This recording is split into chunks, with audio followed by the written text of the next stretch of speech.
Garden in the Void by Poul Anderson. Originally published in the May 1952 issue of Galaxy magazine, which reissued it in French in December 1954. It appeared in One More magazine, an Italian one, in November 1953, and in 3 anthologies: Exploring Other Worlds in 1963, a French one in 1975, and Born of the Sun in 2020. Read by Darrell T. Smith II for my channel, Quasar Spectra. Garden in the Void. An asteroid. A green asteroid. His voice oddly resonant in the metal stillness of the spaceship, he looked through the forward port with an uncertain wonder in him. There was darkness outside, the great hollow night of space, and 1,000 stars flamed cold in the brass frame of the port. The asteroid showed as a tiny, pale green spark that only a trained eye would have seen among those swarming, bitter-bright suns. The quality of it was different, a muted reflection of the belt's weak light instead of naked fire leaping across a universe, and it flickered a little as the irregular stone spun on its axis. "Green," said Hardesty again, the note of puzzlement grown stronger. "I never saw that before." His wife shoved off from one wall of the cabin, her tall form weightlessly drifting past the glitter of control board to the instruments mounted on the farther side. "Shall we have a look?" she asked, practically. Hardesty glanced at the meters and performed a mental calculation. One had to be sparing of fuel on a voyage like this. "Yes, if the velocity isn't too different from ours," he said. Marian's dark head bent over the telescope, and her long, strong fingers spun a wheel, sighting on the speck that flitted out among the constellations. There was a faint sighing of gears above the murmur of air blown through a ventilator. It was quiet out in space, so quiet. Hardesty's pulse was loud in his own ears. He unclipped a pencil from a pocket of his coverall and scribbled the figures she announced on a pad clamped to the control board. When her readings were done, he took the slide rule from its rack and manipulated it with the easy speed of long practice. His gaunt frame hung in mid-air, one foot hooked through the arm of a recoil chair to keep him in place. The gold rush was moving outward from the sun with a velocity known closely enough from his last astrogational readings. It was a fair approximation to assume that the asteroid's motion was at 45 degrees to the ship's path, and its speed that to be expected of a body orbiting at this distance. Thus, from the observed transverse angular velocity, the separation could be estimated. It would take so much fuel to kill the ship's outward vector. A deceleration of 2.5 Gs should do it in the allowed distance, and then you added 10% for maneuvering and landing. "Uh-huh," he nodded. "It's all right, honey." Marian swam into her chair, adjusted the webbing, and plugged in her throat mic. She'd be taking the reading while Hardesty piloted the ship, but you needed a comm circuit to talk and hear when the rockets were going. His mind quit gnawing at the problem of a green asteroid and concentrated on the delicate job of working the ship in. Slowly, his wickering gyros swung the whole around. When the rockets started to roar, it was a thunder voice, booming and crashing between the vibrant walls, shivering the teeth in his skull, and weight dragged cruelly at a body grown used to freefall. For a moment his eyes hazed. The constellations danced insanely through a suddenly reddened sky, and then his trained reflexes took over and he watched the asteroid swelling in the rear-view telescreen. They shot past it at a distance of 10 miles, splashing the great dark with livid flame. Now it rolled in the forward port, and he noticed the main switch ahead and felt his tissues groaning. Marian snapped out a string of instrument readings, and gyros whined as Hardesty brought the ship about, changing course, bearing down on the rock. They swung past it in a long curve. When it was centered on the crosshairs of the rear-view screen and could be held there, Hardesty backed down upon it. A typical piece of space debris, he thought. It was roughly cylindrical, perhaps 10 miles long and 5 thick, but the crags and gashes that scarred its surfaces made it a jumble of blackened stone. Here and there a patch of quartz or mica caught the thin sunlight in a swiftly harsh blink. The greenness was in patches, clustered on such hills and slopes as offered most sun, but there seemed to be a delicate webbing of veins connecting all those bunches. There were brown and gray and yellow mixed in, like lichen, he decided, and his mind hearkened back to the cool, mossy rocks of a New England forest, and suddenly, almost bitterly, he wished he were there. The radar screen flickered and danced. Not much level ground, but he had landed on worse places without toppling his ship. Even if he did fail now, it would mean only the nuisance of rigging the derrick to lift her. A bump in that feeble gravity couldn't hurt vessel or crew. A motor sang above the dull thutter of rockets, and the landing tripod slid out around the tubes. Electronic valves glowed. Radar-controlled servos adjusting the lengths of the 3 legs to the sloping, pitted surface. In the sudden ringing stillness, as the rockets went dead, the whole boomed and sagged. Shale gave way beneath one leg, but the servo lengthened it till its foot rested on solidity, and then the whole ship was quiet. Hardesty shook his head to clear it and looked across at his wife. Her thinly strong features smiled back at him, congratulating him, but no words were needed. They knew each other too well. He unbuckled the webbing and stood erect. The vision of the sky was like a blow in the face when they stepped out. He could spend 100 years in the belt, thought Hardesty, and its eerie, unhuman magnificence would be as cold in his heart as the first day he left Earth.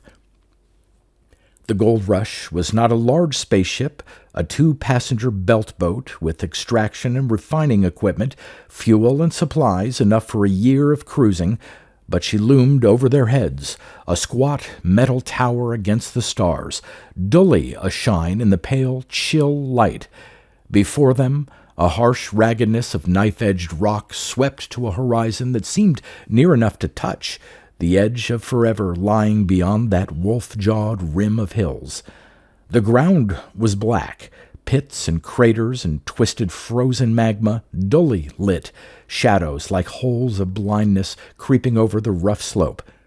A tiny sun, 300 million miles away, glittered and threw a wash of dim, heatless luminance.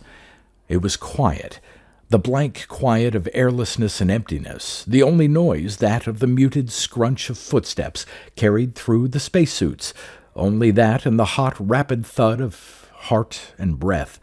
The sound of his own life was almost deafening in Hardesty's skull, and yet it was the dimmest flicker in a room of night, a tiny, frantic fist beating on iron gates of silence. And overhead wheeled the stars, the million suns of space, fire and ice, and the giant sprawl of constellations, the Milky Way, a rush of curdled silver, the far, mysterious glow of nebulae, hugeness and loneliness to break a human heart. There went the Great Bear, swinging light years overhead, and it was not the friendly neighbor of Earth's heaven, but a god striding in flame and darkness, scorning the watchers, enormous and beautiful and cruel. The others followed, and the stars that Earth never sees threw their signals flashing and flashing across the years and the unthinkable distances, and no man knew what they were calling. Hardesty drew a deep breath and looked over to Marion. The declining sun flared off her space armor. A sheen on the helmet veiled her face from him. The armor depersonalized her, and the voice over the radio was a metallic rattle. It was as if a robot stood at his side. He threw off the oppression of solitude and forced a calm into his voice. "Come on, let's take a look at one of those green patches before sunset. I think there's one over that way." She pointed north with a gauntleted hand. Hardesty had already located the asteroid's pole star. He noted the position of the other constellations and set off after her. 10 years' experience had taught him how easy it was to get lost in such a jungle of stone, and their tanks only held air for a few hours. It was ghostly, bounding along in utter silence, almost weightless, between the high, dead crags and under the sharp stars. In all his time out here, Hardesty had not lost the eeriness of it. And yet Earth was blurring in his memory, green fields and tall trees, and the feel of an actual wind, a low old house among 1,000 shouting autumn colors, beat of wings across heaven. He couldn't always conjure up the images. A blaze of naked stars would rise between. Well, maybe here, maybe somewhere else, this trip or next, we'll make the big strike. Then we'll go home. It was the great Chimera. For every man who reached it, 100 broke their hearts or left their withered corpses on some unknown frozen rock. Hardesty had been one of the luckiest. He'd made enough once to buy his own ship, and since that time enough to pay his costs and even save a little money. And he'd met one of the Belt's few women in an office on Ceres, and married her and made her his partner. How would Marion look at Earth? She'd never seen it. She'd been born on Mars. The sun sloped low as the asteroid spun on its hurried, timeless way. Wan light glimmered off Marion's armor as she topped a high ridge, pinning her against darkness and the scornful stars. Her voice was a sudden, excited gasp in his earphones. "Jim! Jim, come quick!" He bunched his muscles and reached her side in a soaring bound, floating down and twirling a little like a dead autumn leaf. Autumn. A maple scarlet against October smoke, and a leaf scriddling across the sidewalk. Together, they looked down the crazily tilted sheet of basalt to the seamed ledge jutting out against Orion. The green was there. In the airlessness, it was as sharp and clear as if it touched his helmet. Leathery domes, coiling vines, thick, strong leaves. He breathed the word as if it were something holy. Life. Life? But it's not possible, Jim. No asteroid has life. His answer was flat, and a sudden coldness tingled in his hands. This one does. He strode across the black slabs and the 7-league boots of belt gravity. The sun hung between two pinnacles, throwing a horned shadow across the acre of green. Hardesty knelt at the boundary of the patch and grasped one of the cactus-like leaves. It seemed almost to shrink, and in the vague, tricky light he thought that a pulse ran from it, through the webbing of vines and out of sight along the filaments that reached from this ledge. He drew back his hand and squatted there, staring. Marion came up and stood against his side. Her voice was low now, trembling faintly. I don't know whether to be glad or interested or frightened, Jim. His long-jawed face slid into the expressionlessness of uncertainty. I know. We've gotten so used to thinking of the Belt as inorganic that, well, our enemies have been cold and vacuum and distance, impersonal forces.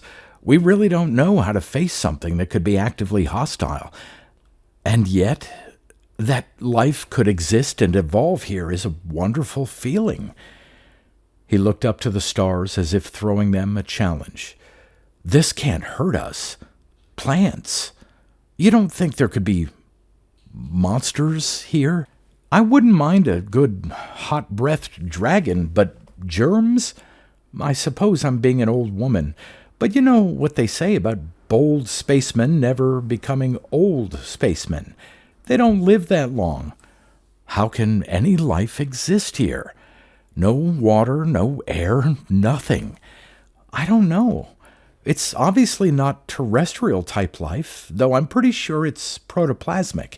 It's adapted to these conditions, that's all. Decision brought him erect again.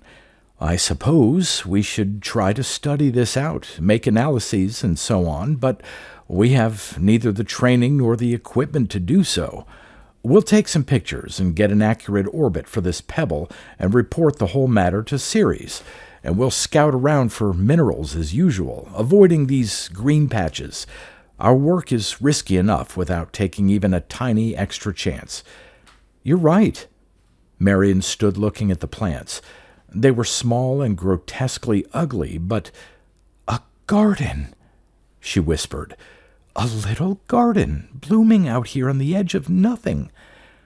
"Come on," said Hardesty. "Let's get back to the ship." The sun sank under the farther rocks, and night was abruptly on them. Their flashlights cast dull puddles of yellow haze on the ground, where elsewhere there was a sea of black under the streaming stars. The sky's light picked out the higher crags, etching them frost gray against the dark, but the humans stumbled in shadow, floating to the ground to continue their careful, low-gravity shuffle back toward the ship. "I can't forget it," said Marion. "Those plants blooming out here without air or heat or water.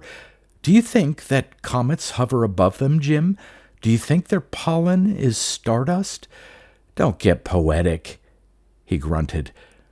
In spite of their stellar observations, they had trouble locating the ship, approaching it finally from the other side. Thus they had walked around the massive tripod before they saw the figure waiting in front of the gangway.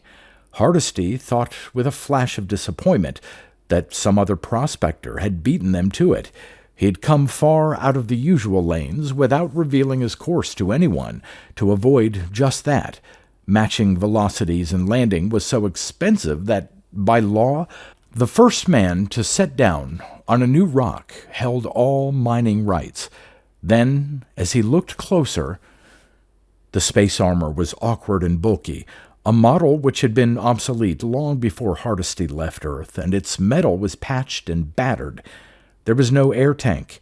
A thick-leafed vine coiled around the square, old-fashioned helmet, across the shoulders and down the back, like ivy on an ancient university building. Hardesty saw with a jolting shock that a tendril ran into the helmet, sealed by a clumsy weld, and that tiny rootlets veined the face inside and was tangled in among the man's beard. The man? Marion's stifled scream was loud in his earphones. She clutched at Hardesty's arm, and they skipped back together. A dead man, a corpse, a revenant puppet of plants which grew where no life could be. "Who are you? What are you?" The other took a floating stride toward them. His face was hooded in darkness. They could barely see the glitter of starlight in his sunken eyes. Hardesty stood waiting, braced to meet the thing that neared him. The ship behind seemed infinitely remote. Metal hands clasped Hardesty's shoulders, and the square helmet leaned forward to ring faintly against his own. That close, the miner could see the shaggy head inside, still veiled with shadow, a shattered gravestone of a face with ivy creeping over it and reaching into the cracks. He fought down an impulse to retch. The voice that came was dim and slow. "You from Earth?" "Yes, and no. Who are you, man? What is that you're wearing?" Hardesty's mouth was dry. "My name? I am the gardener." The stranger shook his big head, and the cactus leaves on his helmet rustled where there was never a wind to stir them. "No, wait. Yes, they called me my name. Yes, Hans Gronauer." A throbbing chuckle. "But that was long ago. Now I am the gardener." "You mean you were shipwrecked?" "Yes." "How long ago?" "There are not years here. I think it was 20 Earth years ago. That is a guess. It could be more." The newcomer brushed a gauntleted hand over his faceplate, a strangely human gesture, as if he were trying to rub his weary eyes. "You will excuse.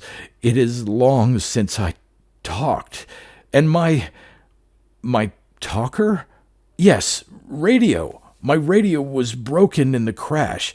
I must talk this way." "By helmet conduction?" "Yeah, sure, but my God, man, that plant growing on you like that." The tiny gleam of teeth in the beard, the downcast eyes, it was a shy smile. "The plant gives air. So. Oh!" Marian had heard the words over her husband's set. "Jim, of course, the plants release oxygen, and he's used them. 20 years, Jim." Turning his face, he saw the cold starlight gleam on her tear-streaked cheeks, and there was a sudden wrench of pity in his own heart. 20 years. 20 years alone in naked space. "Come into the ship," he said urgently. "Wait, he? Who? There's 2 men here. Who's he?" "Come into the ship," he said urgently. He didn't think he could stand out here on twisted black stone with a million frozen suns jeering at him. "Come into the ship, man, and get some food. 20 years, my God." "No." Gronauer didn't shake his head, for that human gesture seemed forgotten, but he lowered his eyes. "No, not yet, please. But the garden would not like it. Not yet." "The garden?" "World. We don't dare. Not till we know. It has been so long. I think I see." It was Marian again. Hardesty had never stopped wondering at the cool quickness of her mind. She wasn't pretty, he supposed, but even on Earth he couldn't have had a better wife. He's adapted in some odd way, or thinks he may have. He's not sure he can stand conditions inside our ship. Yes, the plant might die." Gronauer's faded voice held a sudden eagerness. His vocabulary was coming back to him in a rush. "I must think this out. Come with me and let us investigate the problem." "Come where?" "My home. It is safe for you, but yes, bring food. You haven't eaten?" "The garden feeds me, but for you it may not be safe. Be safe for you yet. Come quick, please." "All right, if it isn't far. We have to watch our air supply, you know." "The plants give air." At the thought of tendrils around his head and roots going into him, Hardesty shivered. "No! I mean, air is in my house. You can breathe there. It is not far from here." "Very well." Hardesty disengaged himself from Gronauer and thus from auditory contact. "Marian, fetch some canned stuff, and put my gun into a pocket. It's in the toolbox." "Gun, Jim?" "Yeah." His voice was a little ragged. "Never thought I'd need it, but let's not take chances. I'm not leaving you alone with him either. I'm pretty sure he's harmless, but you can't tell. 20 years. He's not acting like a normal human being. But who the hell would, after living here like that for so long? Yes, I want the gun." Wordlessly, she stepped up the gangway and disappeared into the airlock. Gronauer stood waiting, making no further attempt at conversation, and Hardesty was satisfied to keep it that way. The wonder of his discovery was lost in worried calculation. They could certainly not refuse to take Gronauer with them when they left, but his extra mass and the supplies he would need could upset the whole cruise. There wasn't any outpost to take him to within some scores of megamiles, so unless a decent load of fissionable ores was found soon, he represented a heavy financial loss. Briefly, Hardesty wondered if he could leave Gronauer to be picked up by a government rescue ship. After all, scientists would want to investigate this place, but it'd make Hardesty an outcast, being known to have abandoned a shipwrecked spaceman, and he'd have to live with himself. No, he'd have to take Gronauer back, whatever it cost. All he could do was hope that there was a load on this asteroid. Gronauer would know about that. Marion came back, loaded with a sack of cans which Hardesty slung over one shoulder. Gronauer set off at once. The path was dark, there under the ghostly arch of the Milky Way, but he picked his way with effortless speed. It didn't seem to occur to him that the others were having trouble keeping up. Hardesty cursed and stumbled. He noticed that there was a leathery bladder on the castaway's back, apparently part of the vine system. It glowed with the dimmest of red light. Heat? After a mile or two of bare stone, they entered a patch of growth that seemed to stretch indefinitely far on every side. The frailer vines and leaves shrank aside from the human feet, and subliminally faint pulses rippled through the garden and over the edge of the little world. Hardesty estimated that they came, in all, some 5 miles from the gold rush before reaching the other spaceship. It was a smashed ruin. Only the central part of the hull seemed intact, and that had been patched and welded. It lay in a small box canyon against the low bluff at the farther end. The metal ribs and the great broken tubes were scattered around it like raven-picked bones, and everywhere the steel was covered by green growth. Here, the plants had become a thicket, vines swarming over the cliffs and wrapped about the gaunt crags, leaves and tendrils in looming fluted columns hiding the rock in a ghost-gray sea, stirring without wind and rustling without sound under the chill stars. Gronauer's cabin was smothered in the dripping life. Hardesty could not suppress a shudder as the leaves framing the airlock brushed him. Within the chamber there was a stifling darkness until Gronauer opened the inner door, and then feeble light shone. It was lost again as frost condensed on the space-chilled helmets. Hardesty and Marion helped each other out of their armor, careful not to touch it with bare hands, and followed Gronauer into the room beyond. The miner's first glance was for the castaway, now that he had removed his ivy-covered, battered old armor. His hair and beard were streaked with gray, and he smelled unwashed, though there was no grime on him. It was the face that held Hardesty's gaze, the cruelly smashed face which had healed into lumps of scar tissue. It was pockmarked on cheeks and forehead, where he had gently pulled out the roots of the plant that still clung to his spacesuit. But the eyes were gentle, the mutilated lips curved in a timid smile, and he stood aside for his guests. The cabin was small, almost unfurnished, yet crowded. It was cold, and the air had a musty reek. Plants covered walls and ceiling, made a springy carpeting underfoot, rustled and shivered as the humans walked across them. There were a lot of the red bladders twined into the leafage, and light came from the countless tiny berries? Things which glowed a dull amber in the gray-green tangle. "It is strange to you, I suppose," said Gronauer apologetically, "but it keeps me alive." Hardesty touched a bladder. It was warm under his hand. Yes, the plants heated the room and aired it and illuminated it and fed the owner. He had a sudden dark wonder as to just who owned whom. "It's like a dream," whispered Marion. The unspoken thought ran on. "A nightmare. A surrealist's delirium. Have you had this long, Mr. Gronauer?" "Yes. At first I ate the garden, but then I saw that way one of us must kill the other, and if I killed it there would be no food for me, so I made friends instead, and bit by bit the garden learned my needs and gave them to me." As if exhausted by speech, Gronauer's rusty voice faded out, and he answered no more questions.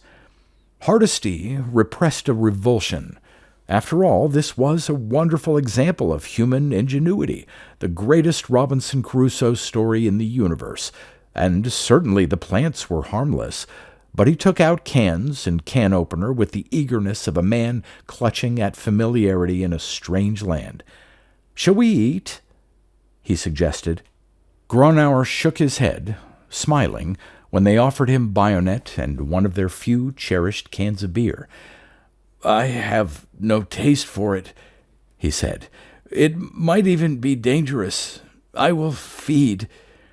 Carefully, he broke off one of the fleshy cactus-like leaves and chewed on it.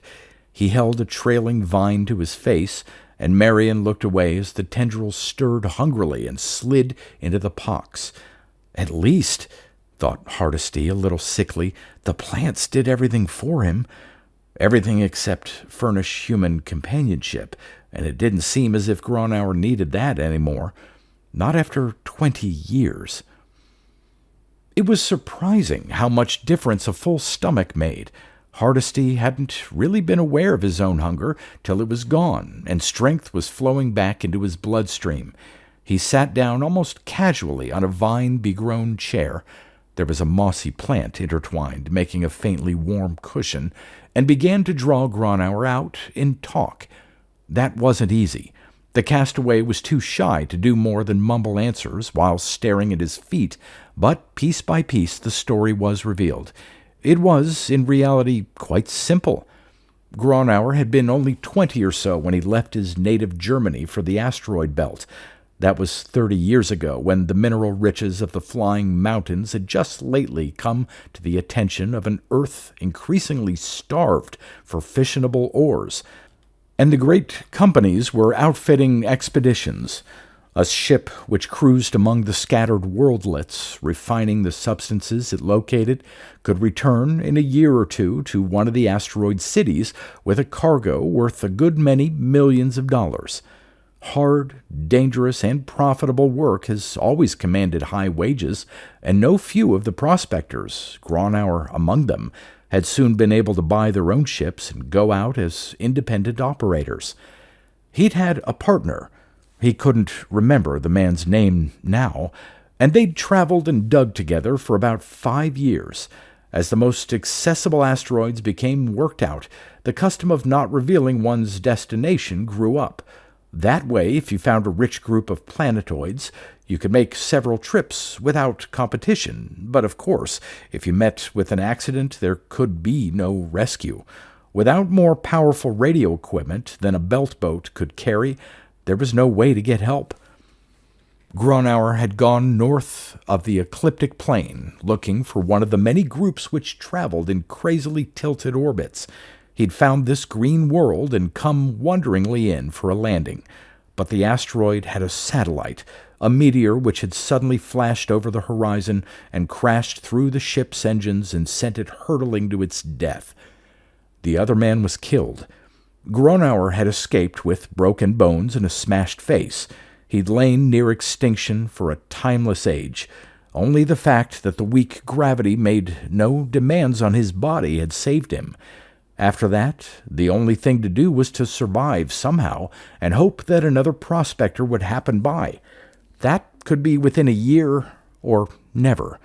It was safest to assume that he would leave his bones here. One man could live off the ship's food stores perhaps 2 years, but there was life, the plants, food. Gronauer had had no means of testing for poison except his own metabolism. A few times he got sick, but he learned what he could safely eat. Certain of the fleshy cactus growths were nourishing. He harvested all of them within 5 miles or so of his ship. After a few days, or weeks, or months, he lost track. He'd gone out after more and found that everything was dead in the area which he had exploited, and when he cut some plants elsewhere and ate them, he nearly died again. Gronauer was no biologist, but a spaceman generally picked up a good knowledge of science, and so he had heard of symbiosis. It was clear that the plants were in some way interdependent, that each species was necessary to the survival of the whole, and in some dim way they had sensed the enemy among them and reacted with deadly swiftness. Any type he tried to eat would soon become poisonous to him. Perhaps the garden would try something still more devastating. An unnoticed root growing between two plates of the wrecked ship that housed him could split it open and let out the air in a great and fatal rush. With a quiet, methodical courage that Hardesty had to admire, he had given himself the urgent job of studying the symbiosis.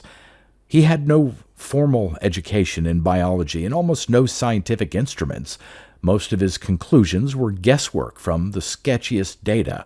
But given a year or two of patient slogging and a good mind driven by a peasant's deep, strong will to live, one could accomplish more than Earth's cold intellectuals would ever admit.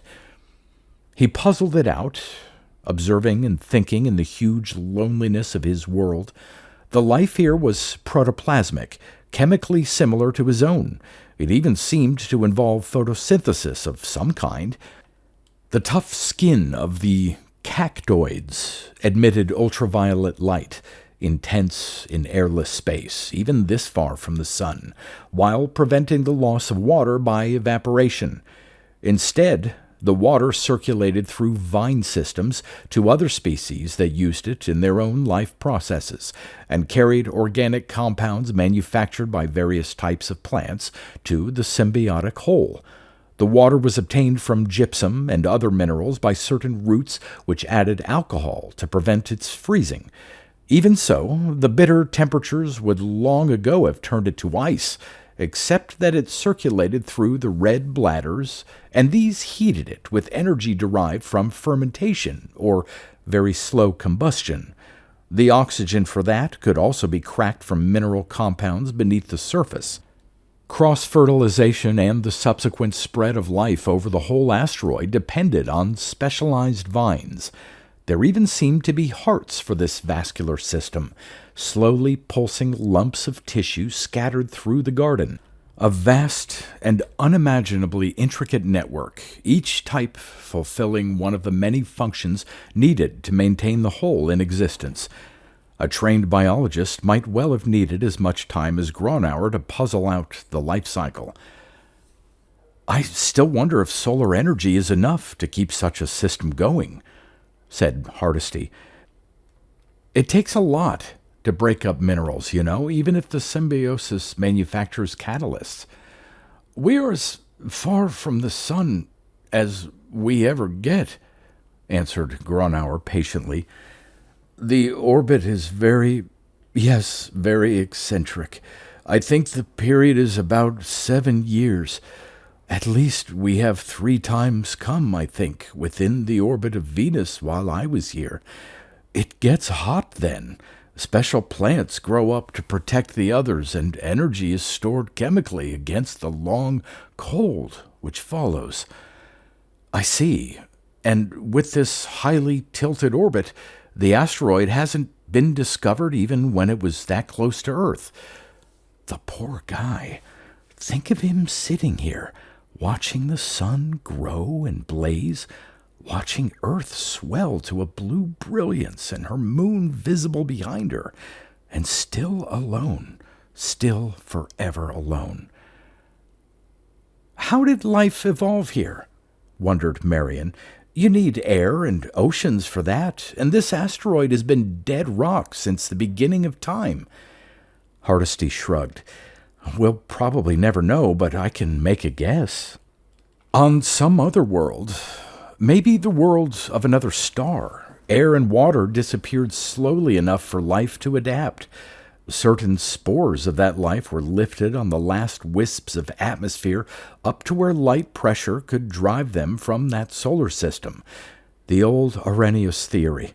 They survived the trip. There were a lot of spore clumps landing on many worlds, but this might be the only one in our system that had the conditions they needed for growth. Maybe not. The spores could be the ancestors of all life on our planets, but I doubt it. Too completely alien." It was an eldritch thought that the garden had been seeded from across that gulf of space, that it was the child of a world millions of years in its grave, and that, perhaps, in the remote future, when all the planets were airless husks, gardens like this would bloom as the last defiance of the sunless night. He shivered in the chill must of the room. "Go on," he said. "Tell us what you did." Gronauer looked at him with gentle, frightened eyes. "Don't be shy," said Marion softly. "It is a great and wonderful thing you've done. You make me proud to be human." "Human?" The short laugh was jarring. A vague rustling went among the leaves. "I am human?" After a moment, looking away, "Please, do excuse. I have not been used to talking so much. I will try."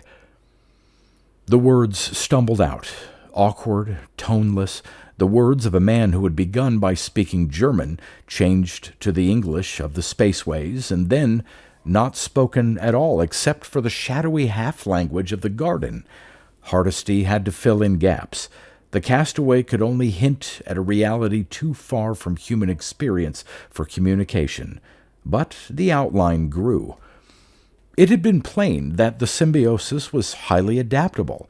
It probably had to be to survive the extremes of the asteroid's wildly swooping orbit. Gronauer thought, too, that the impact of cosmic rays, unshielded by atmosphere, induced by a huge mutation rate. Somehow the garden weeded out unfavorable mutations and took those it could use. The pattern was not a rigid thing. It was constantly evolving.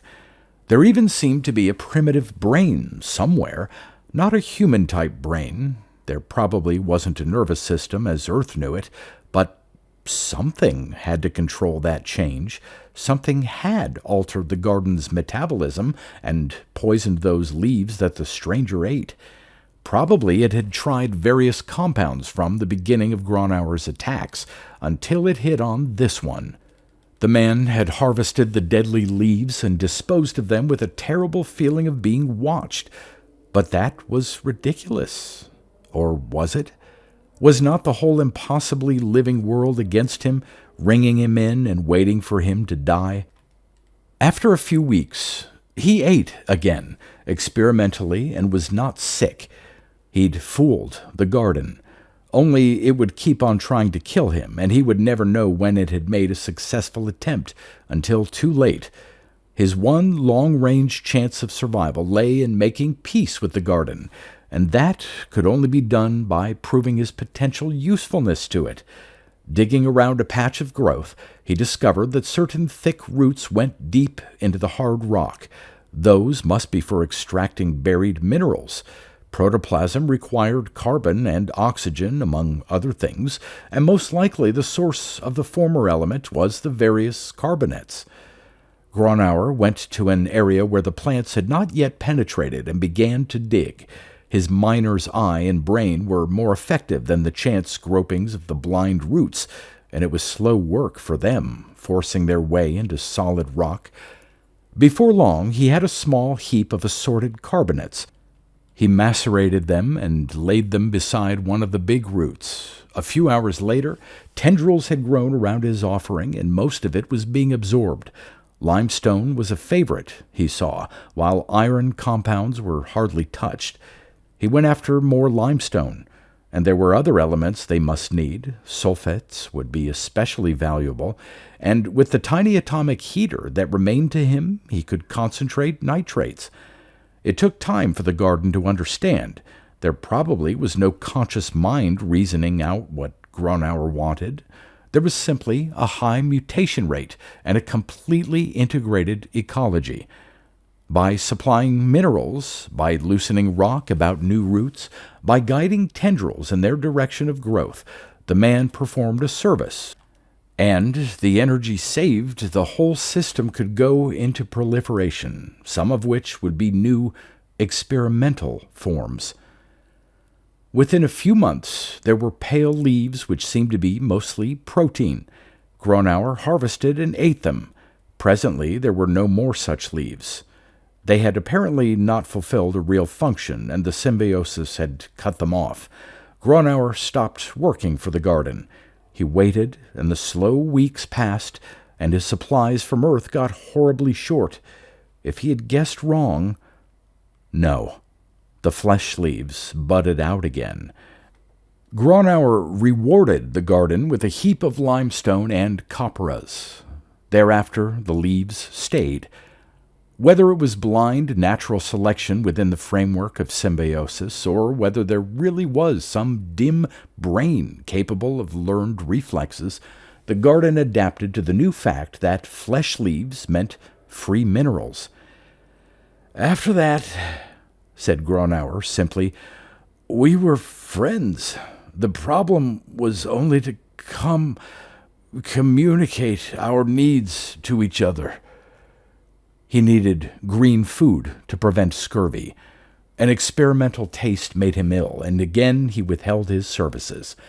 Thereafter the garden produced more edible green leaves than it needed for itself, and he gathered the surplus. It was to his advantage to have the garden change rapidly so that new possibilities would arise. He rewarded each discovered mutation with an extra mineral ration. If it turned out to be useful, he was lavish in his payments. Thus, over the years, he attained a remarkably balanced diet. Meanwhile, the plants had grown back around his ship, and he transplanted vines inside. They died, and he tried again, and still again, until he struck a variety that would endure the conditions he needed. They gave light and heat to replace his failing generator, and proved to be much more efficient producers of free oxygen than the tanks of Martian swordgrass, which was standard on spaceships.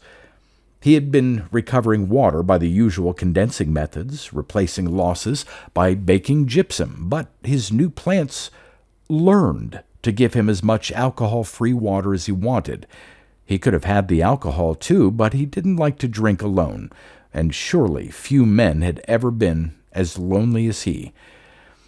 "And all the time," said Gronauer, "I was trying other things, learning more about the symbiosis. After a few years, I got the feel of it. I have not the scientific words to describe, but I can understand in my own way what goes on. I can look at a patch of growth and tell what it needs. I can look at a mutant form and after a while know what it may do. By selecting new strains for several generations, I can create a species which will fit well into the symbiosis. It was thus I made the light berries, for my own use, and roots which can use ferric carbonate. The symbiosis could not handle that before, and limestone was getting short, and other things. Your spacesuit, the air plant on it?" Hardesty felt embarrassed at mentioning that. "My air compressing pump was going to wear out soon. I knew that, and by then it was more natural for me to work with the plants rather than dead machinery. The plants growing on my helmet, they give heat and light and free the oxygen out of my own breath. They live from my bloodstream. It is not much they need, and they give me vitamins in return. Their rootlets entered my skin quite painlessly. I have many kinds of food plants now with new tastes. You would like them, I think, but they are probably different from what you are used to. Go slow at first. Eat only a little of the native food for a year, or however long your supplies last." Hardesty and Marion did not stop then to consider Gronauer's odd phrasing of the invitation. It wouldn't have meant much to them. In 20 years of solitude, anyone would develop a curious turn of speech. Gronauer shuffled over to a desk, opened a drawer, and took out an old logbook. Routine entries stopped with the shipwreck. What followed was page after page of fine script and painstakingly drawn illustrations. "Here are my notes," he said with a humble pride. I have described and pictured everything. It is all that you need to know. Marion skimmed through it, and her thin, intense features lit with a genuine glow. "It's wonderful, Mr. Gronauer," she said after a moment. "This marks some kind of epoch in biology, you know. Your name will go down in history." Yes. Hardesty forced himself back to the practical side of things. "Tell me, though, how's this world for radioactives? Any good deposits?" "A few deposits, but not worth working unless they have changed refining machinery a lot since my time." "They haven't." The spaceman sighed. "Well, it was just a thought. We might as well blast off then.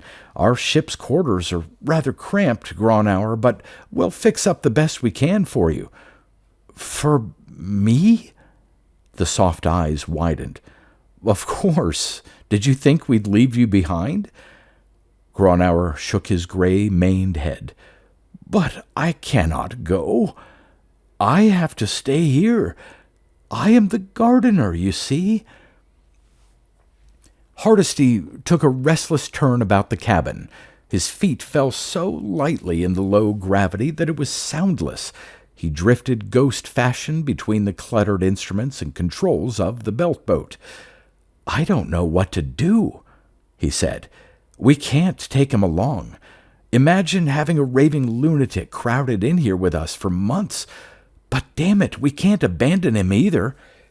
"We won't be abandoning him," said Marion.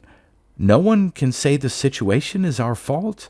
We'll let the government know, and he'll be all right till they send a ship for him. Even so, it's the principle of the thing." He stared out the port, at the hugeness of night and frosty stars beyond, barren rock and mute loneliness, and the primal terror of it struck deep into him. Leaving a man alone in that! "He's done all right for 20 years, dear. He can last one more. After that, it'll be up to the official rescue party. We can suggest that they take a psychiatrist along." "You had no luck persuading him?" "None at all. I tried every day. I went over to his place while you were exploring the asteroid and talked to him." Wistfulness tinged her voice. "I told him about mankind and about Earth and summer moons and smoky hills in autumn, the way we've always dreamed it. I've never seen Earth, Jim, except in pictures, but somehow it's more real to me than all this empty universe. He isn't interested. I had to quit when he started getting angry." Hardesty went over and kissed her. "You're a good kid," he murmured. Someday soon, we're going home to Earth. No more space for us. It'll be roses growing over a house by the seaside." His fists clenched impotently. "If only there'd been a strike right here on this damned lump! But I hunted everywhere. Not a thing worth digging out. Gronauer told the truth." "Why should he have lied to us?" "I don't know, except that he isn't normal anymore. He doesn't react like a human being, even like a human who's been alone that long. Those plants have done something to him." Decision hardened Hardesty's lean face. "Well, he doesn't get many more chances to come along. We're not hanging around here another 24 hours. The sooner off, the sooner we'll find that load and go home to Earth." "Yes, I suppose so." Marion turned back toward the microscopic galley. "He's coming over for dinner, you know. I talked him into that much, at least." "Well, I suppose there's no harm in it. Any special motive other than hospitality?" "Oh, we'll make it as bright and cheerful as we can. Home-like. It may change his mind." "I doubt that, but we'll have done our best." Hardesty glanced out the port again. The sun was rising, a tiny, brilliant disk winged with the zodiacal light. Its thin radiance crept over blackened lava and tumbled granite, seeming only to add to the ruinous desolation. Marion busied herself, getting the small luxuries they had saved for festive occasions out of the freezer, filling the ship with an aroma that made her husband lick his lips and grin. She hummed as she worked, and somehow the table she set was like a bit of earth, the gleam of plate and silver, a centerpiece of flame-red swordgrass blooms, even the tiny porcelain dachshund that was their mascot. "We're putting on the dog," she explained solemnly. "Now you go dress, Jim." He put on clean dungarees, knotted his one and atrocious tie, and slicked back his sandy hair. Marion had put on a print dress and dainty slippers. She suddenly looked pathetically young. Hardesty wished with irritation that there was no guest coming, that this might be for the two of them alone. Briefly, he knew that they'd never really fit in on Earth, for something of the high, cold solitude had entered them, and they were too self-sufficient and aloof. But that was a well-known psychological phenomenon. It was one reason why few prospectors went back till they'd made their pile and could live independently of society. Another was the difficulty these days of getting any kind of decent job on Earth. "It's not mankind we're going back to. We'll have neighbors, but our intimacy has become something that will never really let anyone else know us. It's Earth we want, Earth and clean winds and the tall trees above, sun and sea and sky. We want an environment that is home instead of deadly foe. We want the heritage of our race's evolution." The stars wheeled overhead, grand and lonely. He'd miss the sky of space now and then. He'd wonder at the dimness of constellations, but there'd be summer around him, a whisper of leaves, the chirp of crickets, and a firefly bobbing through the warm and sleepy dark. No more metal, no more tanked air and canned food and armored life. They would have come to their kingdom. Harsh sunlight gleamed off the figure that approached. Gronauer. Hardesty sighed, pumped out the airlock, and opened its outer valve. When he closed that again and opened the inner one, a breath of searing cold eddied from the figure which stood there. Gronauer climbed out of his suit and looked timidly around him. He had dressed in an old coverall given him by Marion. It didn't fit well, and he was obviously uncomfortable in it. For a moment he shrank from his host's welcome. "It is warm in here," he mumbled. "Sorry. Want me to lower the thermostat?" "No, please not to bother. I will get used to it. You were good to ask me." Gronauer edged nervously into the cabin. "Sit down. Dinner will be ready in a minute." "I cannot stay too long." The stooped gray form placed itself on the edge of a recoil chair, as if ready to leap from sudden menace. "In here I am cut off. The garden might need me, and I would not know." "Isn't that the case in your own cabin?" No. There are roots growing through the plates. My children inside are part of the whole system. I have sealed around the roots so air does not get out, but the garden can still call me." The words were jerky, stammering a little, and the eyes were never still. "I noticed that every disturbance seemed to set up vibrations in the plants. Is that how they communicate?" "Yes. Formerly, before I came, those were just special stimuli causing certain stereotyped reactions. Like if a plant was hurt or killed by rockfall, the vibrations triggered a reaction elsewhere. Seeds were carried to the spot. A new plant was started. But after all these years, I can read, understand more. Often I know just what is wrong even before I go there. By sending my own pulses out, I can usually cause to be done whatever must be done, even without going there to do the work myself." "A sort of nervous system, then?" Hardesty rubbed his chin. "And now you've become its brain."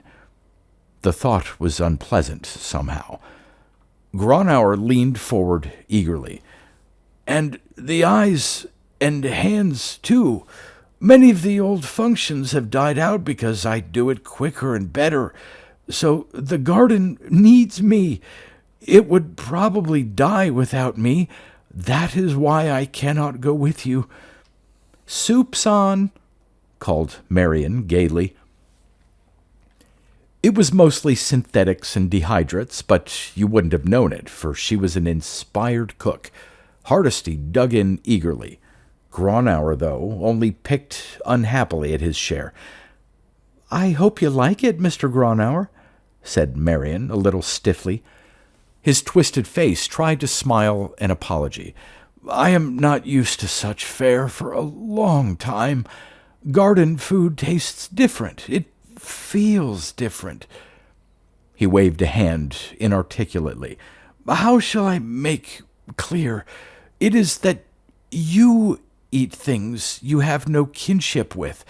You kill them and devour them without any emotion, but I am nourished by something of which I am a part." Wryly, Hardesty's mind wandered off on the subject of autophagy. Given perfect surgical tools, shockless and bloodless amputation, how long could a man survive by eating parts of himself? "At first, I wanted to go back." Gronauer's tongue seemed loosened all at once. Perhaps the beer he was not used to had taken hold already. "It is strange to remember how lonely I was. Oh, for years I wept, because there was no one and nothing else. But now I see that it is you who are lonely, each of you alone in a world of dead metal, shouting at someone else you cannot even be sure exists, cannot be sure what he is thinking of you, or even if he is thinking at all." His grin was rather terrible. "How do you know you are not the only consciousness in a world of robots? Alone, and you go to your grave, and that is the end. But I belong. I feel the other life. It is part of me, and I am part of it. My life has meaning and beauty. My life married to other sensitive life. All of us together against the void. No, I cannot go back to Earth." He lapsed into stillness, sat looking out of the port at the cruel brilliance of stars, and did not answer their remarks. Hardesty traded an exasperated look with Marion. "We're leaving, you know, Gronauer," he said, after they had finished and were sitting in the recoiled chairs again. "This is your last chance to come with us." The gray, scarred head shook violently, so that the long hair swirled about the eyes. "I suppose you'll make out all right," said Hardesty. "We'll plot an orbit that'll get us to the nearest radio station. I think that's Pallas right now, as soon as possible, and from there we can relay word to Ceres.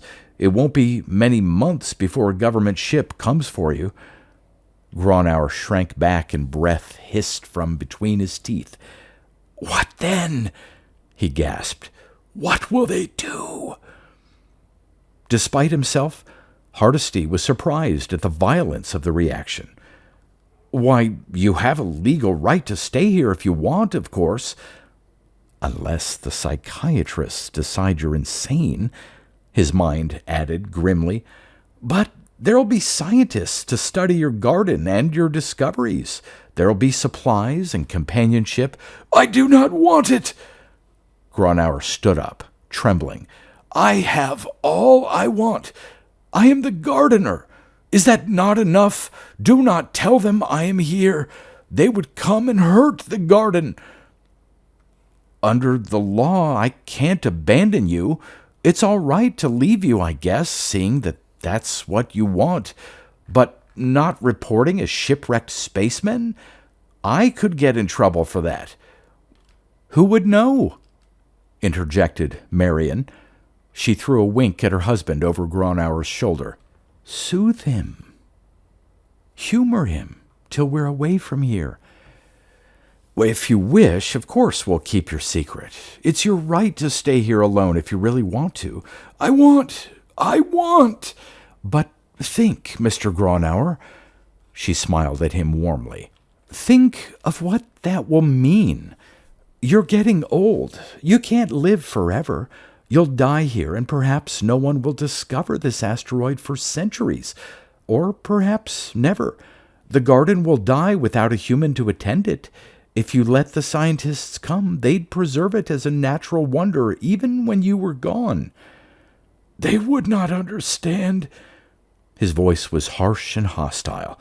The gardener must be part of the garden. He must grow into it, make it his life. Their scientific tending would not be enough. I think, said Hardesty's mind, that the old man is right. This is more than a mechanical set of duties to be performed. You can't replace a human brain with an electronic computer, even the best and latest model, even one which actually thinks. You can't replace the gardener with a paid attendant, even if anyone would consent to live here alone, 2 or 3 years at a time, for any wages. Could you be hired to let roots tap your bloodstream? Then, that's that, he said aloud, coldly. The garden will last your lifetime, undisturbed. Orion wheeled mightily overhead, a glitter of frozen fire against an infinite clear dark. Gronauer sat still. There were trickles of sweat on his face, and he was breathing heavily. Marion tried to break the embarrassed silence.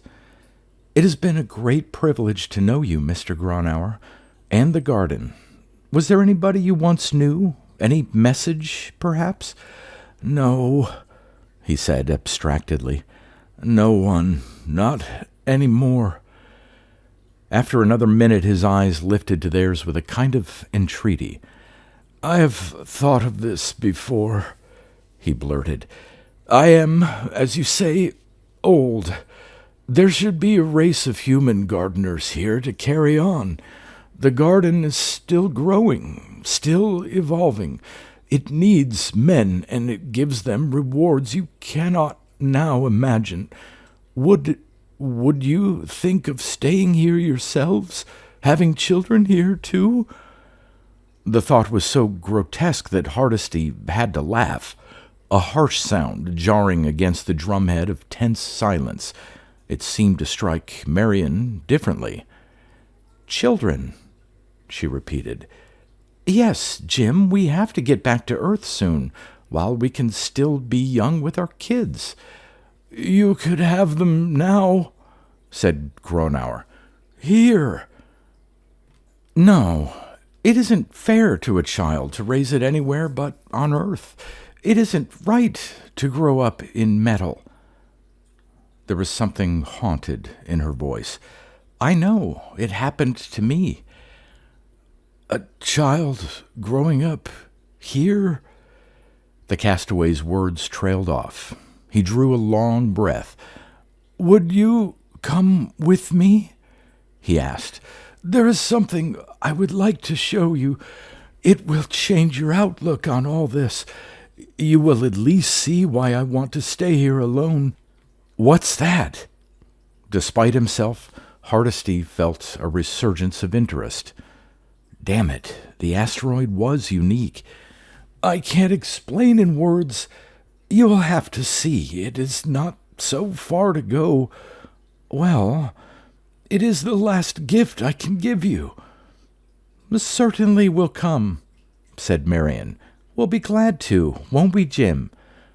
Sure, he said, worriedly. He went to the spacesuit locker and opened it. We'd better hurry, then. It'll be sunset again pretty quick. We will be following the sun, said Gronauer. He lumbered over to his own suit, where it stood in the airlock. Briefly, his gnarled hands stroked the gray-green vines that draped it, an odd, wistful caress. Hardesty peeled off shirt and pants, revealing the insulated one-piece undergarment which served as padding below his armor. Marion exchanged her dress for a similar outfit. It looked well on her slim figure. Hardesty smiled as he helped her into her suit. Gronauer donned his own armor. He was still breathing hard. Something very odd here. When he was looking away, Hardesty ambled quietly over to the tool chest, palmed his gun, and clipped it onto his spacesuit. Marion saw the gesture, started to say something, and throttled her words. Maybe he was right. There was at least no harm in it. Or in Gronauer. He might have been a little crazy by normal Earth standards, but what did those mean out here, 300 million miles from the sun? But he was not violent. He partook of the serene, timeless strength of the garden. A couple of hours' jaunt was not too much to please an old man trapped in a loneliness he himself no longer recognized. They came out under a sky that was flashing ice and bitter dark, with a wan little sun low above ragged black stone. Gronauer led the way, a bounding figure of shadow and dazzling metal, now lost in a gully of night and now outlined grotesquely against the sprawl of stars. Hardesty swore at his speed, lengthened his own flat leaps, and felt rock and scree rattle beneath his boots. They were moving into the far bleak eye of the sun, faster than the planetoid's axial spin. As the stars reeled insanely backward and the sun began to climb again, Hardesty had a sudden weird feeling that he was moving back in time. He choked it down and concentrated on picking his way through the jumbled, looming, crazily tilted stones, down riven gulches and up hillsides that were heaped slabs of igneous rock, a nightmare landscape of ruin and murk. It was a zigzag path, he noticed dimly, leading into an area he had only skimmed through in his search, but he was too busy keeping up with Gronauer and watching Marion to think more deeply about it. His breath was harsh and loud in a suddenly hot spacesuit. The sun was halfway down to the opposite horizon when Gronauer went into another ravine and out of sight. Hardesty followed him, scrambled awkwardly down its steep sides, the undiffused glow of his flash picking boulders out like distorted faces. The crack was long and deep. He had to fumble in shadow for several minutes before he came out at the other end. Then he looked around. He stood on a gigantic basalt block, sloping off to the edge of the world. Overhead and around him, the stars and the rime-frost arch of the Milky Way, and he was alone. "Gronauer!" His voice echoed, rattling in his helmet. "Where the hell are you?" Useless, of course. Gronauer didn't have a suit radio, but how the devil could he have gotten lost? Marion came leaping out of the ravine and over to stand by him. Her breathing was as hard as his. "What became of the old man?" she asked anxiously. "That's what I'd like to know. First he takes off like a bat out of Mars, then he manages to lose us. Just went too fast? No, I was keeping up all right. He must have climbed the canyon wall ahead of me. I wouldn't have seen him and taken off in some other direction. But why, Jim? I don't know. He's mad, completely cracked, of course. Needs psychiatry in the worst way. But let the government worry about him. I'm fed up." Hardesty took a long stride forward. "Come on, let's get back to the ship." "But he may just have made a mistake." "Then he can catch up with us and lead us properly. The hell with him." "Well, he does seem a pretty hopeless case at that, doesn't he? The poor old man. I hope we see him again before we blast off." Hardesty shrugged. "Personally, I don't give a hang. Now, let's see. Which way is the gold rush?" "Why, I suppose that way, toward the sun. We zigzagged quite a bit, remember?" Hardesty's hand rang against his metal leg in a slap of exasperation. "Nuts! We're lost." "There's the asteroid's pole star, up there, dear, and the sun was west of it at setting, so our general direction should be that way." "Yeah, I hope it's not too, General. Let's go." They set off along the sloping hillside toward a razor-backed spine of rock, black against the Milky Way. Neither one said anything. It was hard to orient yourself if you didn't know every inch of the path.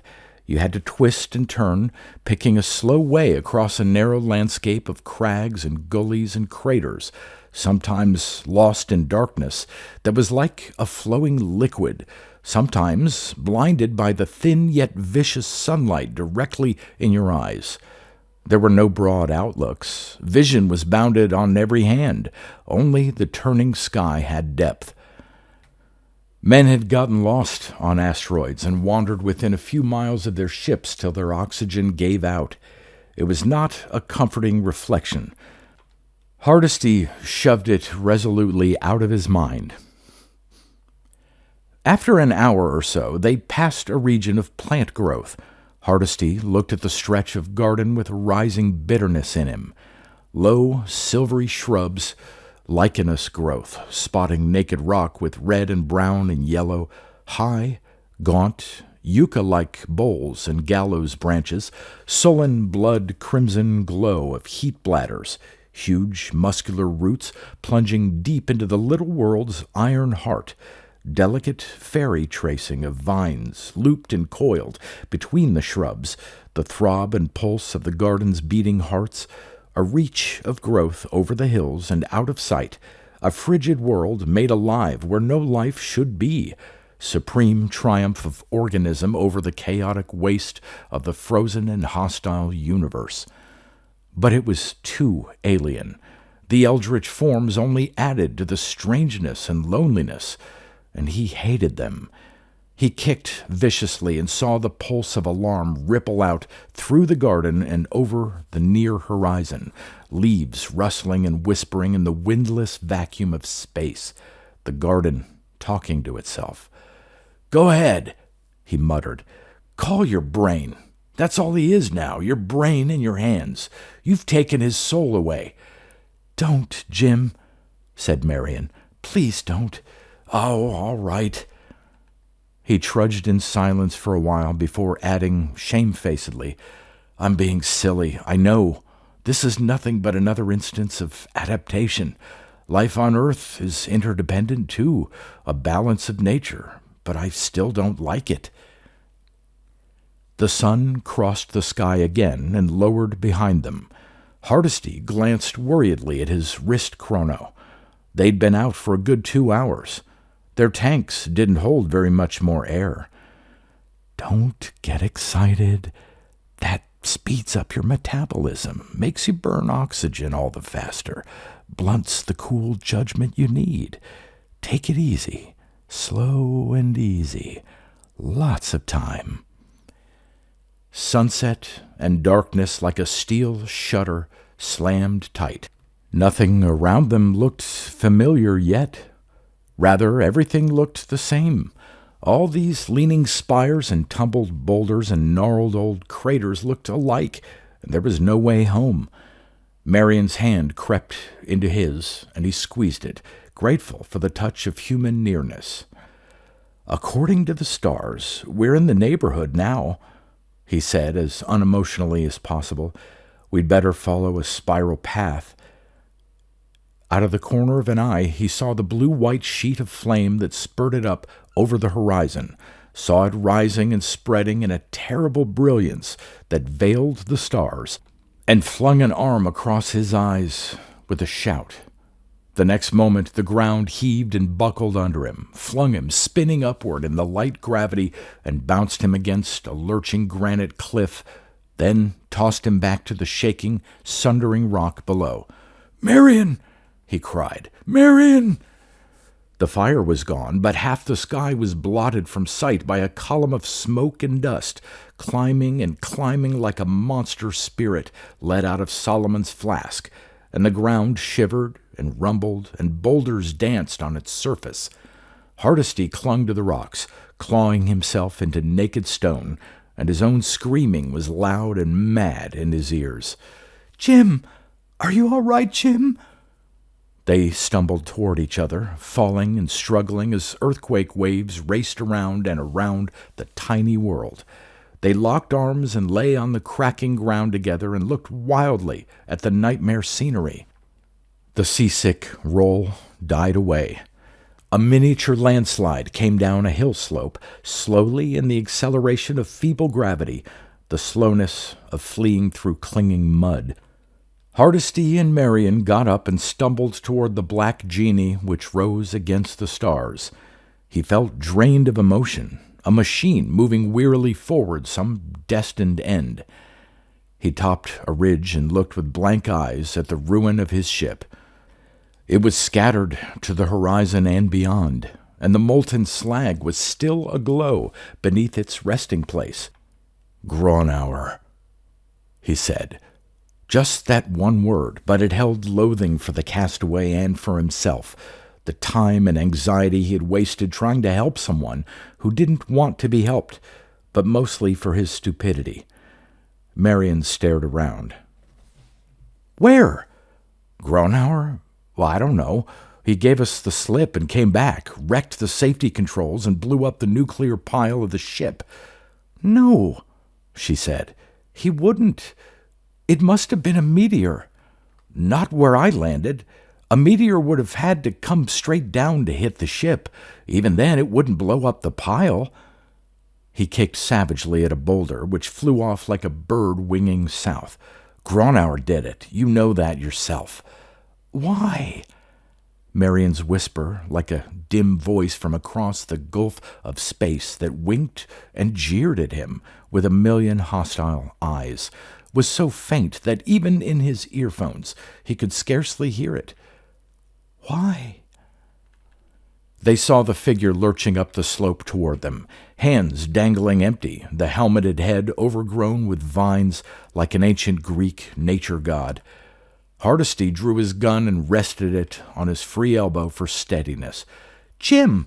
No!" "Calm down," he said. "After what he did, I'm not taking any chances." "Are you going to kill him?" "It's not a bad idea. He's insane, probably homicidal. We can't watch him all the time." Gronauer must have seen the gun, but his slow pace did not slacken. One hand came up, tenderly caressing the vine that trailed off his shoulder. Hardesty kept the gun level, but he did not fire, merely tensed his finger on the trigger when Gronauer suddenly broke into a staggering run toward them. Marion gripped Hardesty's arm. The old man fell over a rock and tried to get up. "First time I've seen him stumble," Hardesty said puzzledly, and lowered the gun. "Come on. The worst he can do is heave something at us. He's unarmed." Gronauer was still trying to crawl toward them when they reached him. He stopped and rolled over on one side to look up at them. Blood and foam and twisted vines and tangled beard could not hide the smile on his battered lips. Tears glistened on Marion's face in the keen starlight. Hardesty heard a sob in the radio and wanted to hold her close and tell it wasn't real, that it had never been real, and that the flame-colored woods of Earth's October lay just beyond the jagged, airless pinnacles. But he couldn't. Instead, he knelt when Gronauer motioned him closer and put his helmet against the castaways. "Now you will have to stay," said Gronauer with feeble triumph. "I could not get away from the ship in time, but that does not matter. I am old and would have died soon.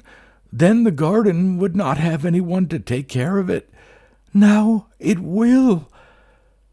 "Killing yourself and marooning us for the sake of some lousy vegetation?" Hardesty said bitterly. "I should have known you were crazy and taken off right away and sent help back to you." Gronauer tried to shake his head. "Not crazy. You will gather the supplies that were not destroyed in the explosion and move into my cabin. You will read my notes and tend my plants and become part of the symbiosis, as I was." "I'd shoot Marion and myself first." "No, you will hope to be found by someone else. That hope will keep you from committing suicide. When you are ready to give up hoping, you will be adjusted. You will like it here.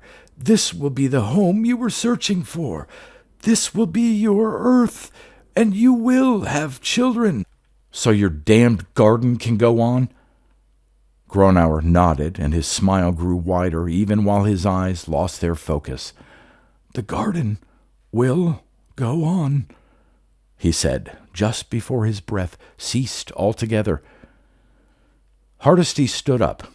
Marion was clinging to him, and her voice was insistent in his earphones, but he didn't hear her.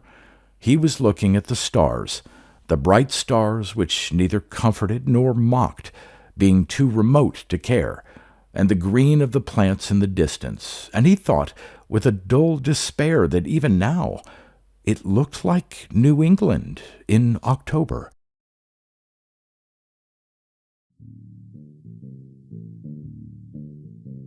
You've been listening to pre-1990s speculative fiction readings with a highlight on science fiction by Darrell T. Smith II.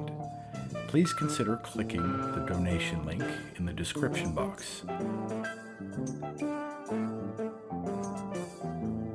Thank you so much for your time and your imagination.